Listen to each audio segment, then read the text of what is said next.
Fala galerinha do YouTube, tudo tranquilo? Gabriel Sakakibara passando aqui para conversar com vocês sobre as perspectivas de futuro que a gente tem, tá? O vídeo de hoje ele é um pouco mais teórico, tá? Mas ele é interessante para a gente começar a refletir sobre qual a nossa estratégia de investimentos para o ano que vem. Primeira coisa que eu quero falar para vocês é nossa perspectiva aqui para o ano que vem. O que aconteceu com o Brasil nesse ano de 2022, tá? A gente teve ali um momento em que a nossa inflação ficou altíssima. Muito da subida da nossa inflação está relacionada com o preço do petróleo. Se a gente der uma olhada nesse gráfico aqui, tá? Ele está mostrando para a gente a cotação do preço do petróleo. Nesse momento, ó, o barril do petróleo está valendo ali 67,16 dólares ali, né? E se a gente dá uma olhada aqui, ó, em junho desse ano, nos momentos que a gente teve a inflação mais alta, o preço do barril estava chegando ali quase em 124 dólares. Então, o que é que eu quero chamar a atenção de vocês? Teve oscilação, tá? A gente teve um pico aqui. Essa é uma das cotações do petróleo, tá? Em outros mercados aí, o petróleo chegou a ser cotado a 140 dólares o barril, que é um preço muito alto. Nesse momento, a gente está aqui com 77,12 dólares, né? Tá aqui em tempo real, né? Vocês estão vendo por isso, está oscilando aí o valor em relação ao que eu falo, mas vocês percebem aqui, ó, que já é o preço mais baixo que a gente teve esse ano, né? Então, o que eu quero dizer para vocês? A perspectiva do Brasil para o ano que vem, ela não estava muito favorável caso a cotação do preço do barril do petróleo se mantivesse alta. Por quê, pessoal? Pensa assim, a gente teve a inflação altíssima e o jeito que o governo teve de resolver esse problema foi uma manobra artificial, tá? O que ele fez? O governo federal reduziu a alíquota de ICMS dos estados. Então isso fez com que, eliminando um tributo aí que era cobrado em cima do petróleo, em cima da energia elétrica, esses itens tivessem seu preço reduzido e aí, com a redução do preço desses itens, a inflação caiu. O problema é que muitos estados alegam que a maior parte da receita da arrecadação deles vinha do ICMS. E com essa modificação aí na alíquota do ICMS, eles perderam grande parte de seus recursos. Em razão disso, eles começaram a litigar judicialmente contra a União, pedindo para que essa situação fosse revertida. Então, isso está correndo aí um processo na Justiça e a gente não sabe até quando essa situação vai perdurar. E combustíveis, eletricidade, né, derivados do petróleo, iriam elevar de preço. Então, essa situação seria muito desfavorável para a gente. Porém, o que a gente está vendo no momento? A gente está vendo aqui uma queda constante da cotação do barril do petróleo. E isso faz com que, se a gente mantiver essa perspectiva, tá? E se a gente tiver uma redução maior ainda, isso vai fazer com que a inflação do Brasil baixe mais. Por que está acontecendo isso, pessoal? Parte disso é um problema, tá? Que é o quê? A gente está tendo inflação alta nos países, de forma geral, pelo mundo. Então, inflação alta torna o preço das coisas mais caras, reduz o consumo, então está tendo um resfriamento da economia global. Está tudo ficando mais lento, as trocas comerciais estão ficando mais reduzidas aí e o menor consumo faz com que os produtos permaneçam lá nas prateleiras, né? E para que eles voltem a ser comprados, o que tem que acontecer? O preço tem que baixar e a população vai querer comprar de novo. Parte desse resfriamento também se deve à China, tá? A China está fazendo uma política de tolerância zero contra a Covid em seu território. Isso faz com que a China, então, tenha o seu mercado interno, a sua economia interna ali desacelerada e isso impacta em todo o mundo. A gente não pode esquecer que a gente está falando de globalização. Então, em países, principalmente países centrais aí, do ponto de vista da economia, como China e Estados Unidos, o que ocorre com eles afeta todos os demais países do mundo. De outro lado, pessoal, outra informação que a gente tem que ficar de olho aqui, ó, é que a PEC da transição ela está sendo aprovada, tá? E uma das coisas que está sendo inclusa nela, por exemplo, é a manutenção ali do Bolsa Família, né? Que é como o benefício vai voltar a se chamar a partir do ano que vem, na faixa de R$600, que foi promessa de campanha aí de ambos os candidatos que disputaram o segundo turno. Também, pessoal, está previsto dentro dessa PEC da transição que está passando um valor ali de mais R$150 para cada família que tiver ali crianças abaixo de 6 anos. Então, o que é que eu quero que a gente pense sobre isso, tá? O motor de funcionamento da economia é o consumo, certo? Quando a gente está fazendo esse programa de distribuição de renda para as pessoas das classes sociais mais baixas, elas vão gastar esses recursos consumindo ali desde o básico, como alimentação e vestiário. Então, o que é que eu quero que vocês pensem?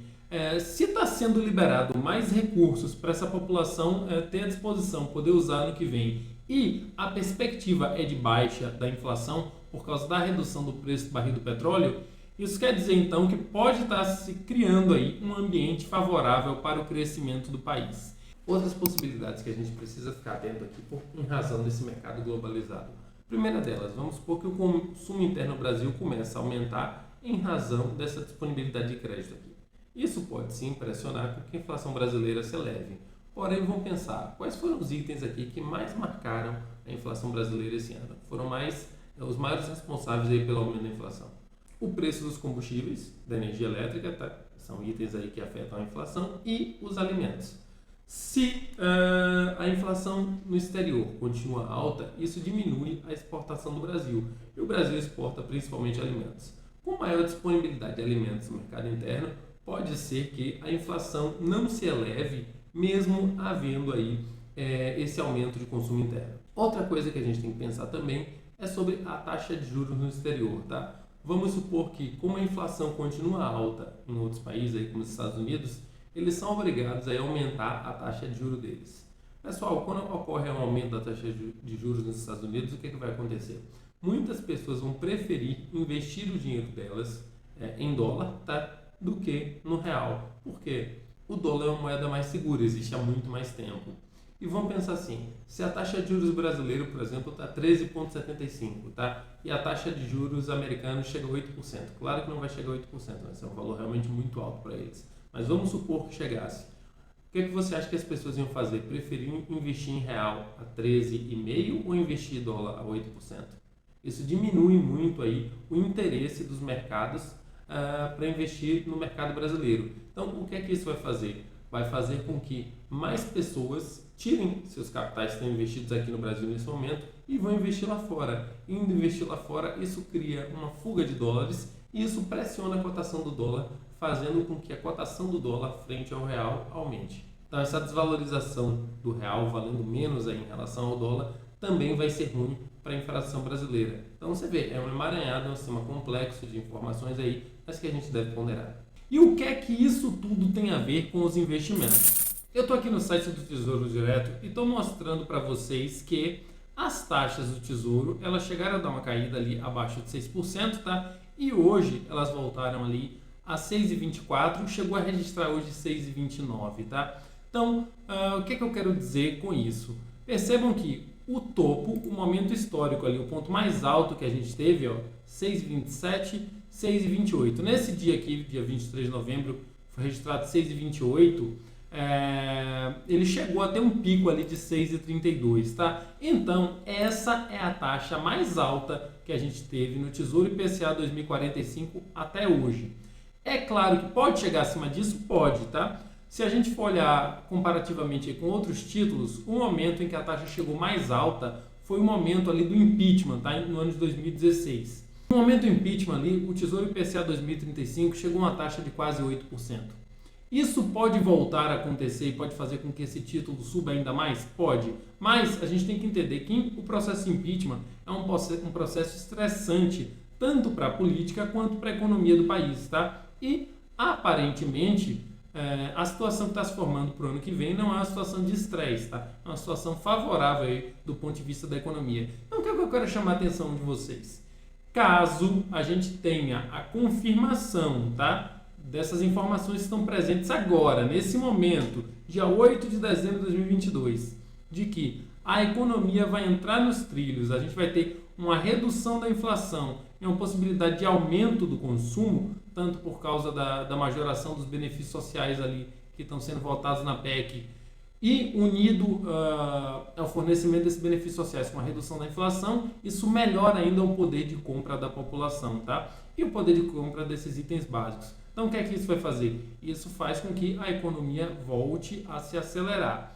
Então, o país entrando numa perspectiva mais favorável para o ano que vem, é possível que a taxa Selic caia e com a queda da taxa Selic, o que vai acontecer? As taxas aqui que estão sendo ofertadas pelo Tesouro Direto vão cair.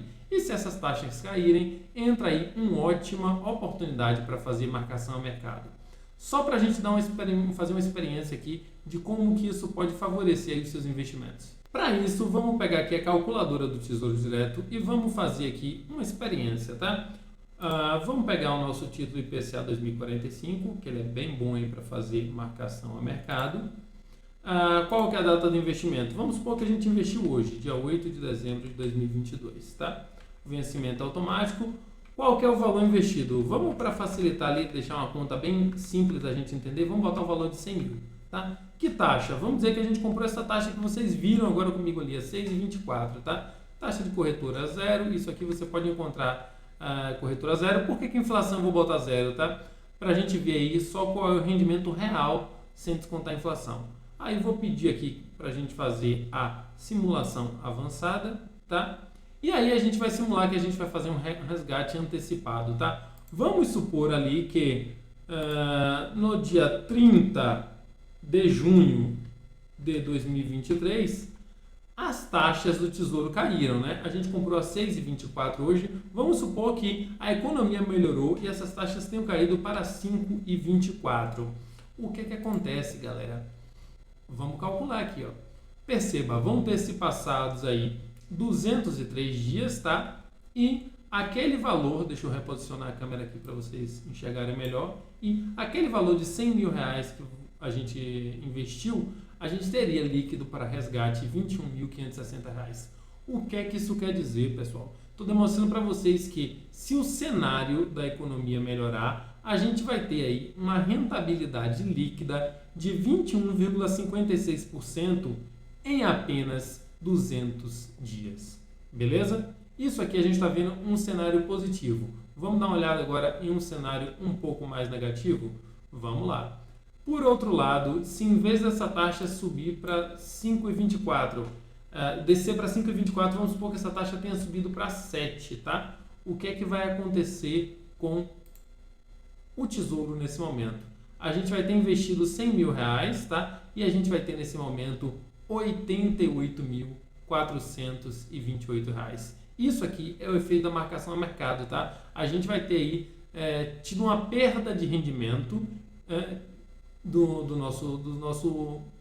a gente vai ter tido aí uma perda de rendimento do nosso valor investido, tá? A gente teria investido 100 mil e o título do Tesouro estaria valendo ali 88 mil nesse momento. É claro que se você mantiver esse título até o vencimento, ele vai te render essa taxa que você comprou aí de IPCA mais 6,24, tá? Agora vamos imaginar que tenha tudo ido super bem e esse título do Tesouro tenha baixado, tá? Da taxa de 6,24 para uma taxa de 4%. Tivemos assim uma melhora na economia estrondosa. Qual a situação final disso? Pessoal, se o título baixar de 6,24 para 4%, a gente teria investido bruto aí o valor de 100 mil reais, tá? E a gente iria sacar líquido em 200 dias. Depois de retirado já os impostos como imposto de renda, a gente ia sacar líquido 151.528. O que isso quer dizer? Que você teve 51,53% ali praticamente, né, arredondando, de rendimento líquido em apenas 200 dias, beleza? Esse é o efeito da marcação ao mercado. Lembrando, pessoal, que esse vídeo aqui não é uma recomendação de investimentos, eu estou só discutindo aqui as possibilidades, tá, que estão presentes hoje aí. E cabe a você avaliar se essas possibilidades estão de acordo com a sua estratégia de investimentos ou não. Perfeito? Se você gostou desse vídeo, deixe seu like, se inscreva nesse canal. Se esse vídeo te ajudou a entender melhor a situação do mercado financeiro atual ou vai ajudar alguém que você conhece a compreender melhor a situação que nós estamos, compartilhe esse vídeo, leve essa informação para todas as pessoas. E se você quer descomplicar os seus investimentos, vem para o Investe Fácil.